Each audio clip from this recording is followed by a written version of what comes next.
We are carrying into another weekend of July, and we are getting a little relief from some of the July heat. As what we are watching is that we continue to talk about some widely scattered areas of those showers and thunderstorms with a really low severe threat here as we head into the weekend. No big concerns on the board. We're also noting that we are dealing with some cooler temperatures. Now, quotations around cooler as it's not cold forecast, but cooler than what's typical for this time of the year, which is to see more of those 90s stack up. And we've had plenty of them the last few weeks. So if we get a little bit of a break, keeping our highs low to mid 80s, a-okay for a few days is what we'll see. Is for next week, we are going to be back to those July conditions as we have a drying forecast and a warming forecast that will take over for much of the work week.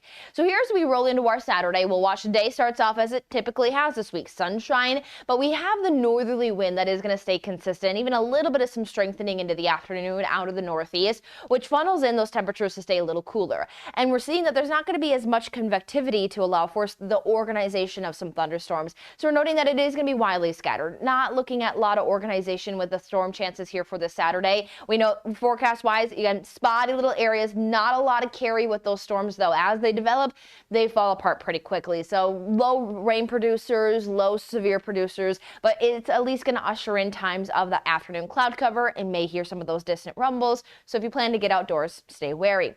A high of 80 degrees will be achieved into Yellowstone, 86 into Cody, 89 into Sheridan, 83 into Gillette, 87 there into Douglas, Rollins just around 83.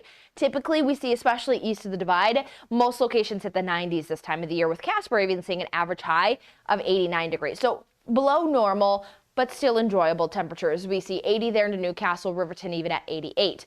Now, as we head into that Sunday forecast, we'll see that this is going to be the coolest point, but again, not looking to starving far off from those averages. We're still within that 10-degree difference. We have Muddy Gap, though, down to 79 degrees. We have in Riverton as well as Royland down below 90, Gillette at 81, and Casper at 83 degrees. What we see is temperatures decrease on Sunday. Sunday still grips onto some of those better dew point values.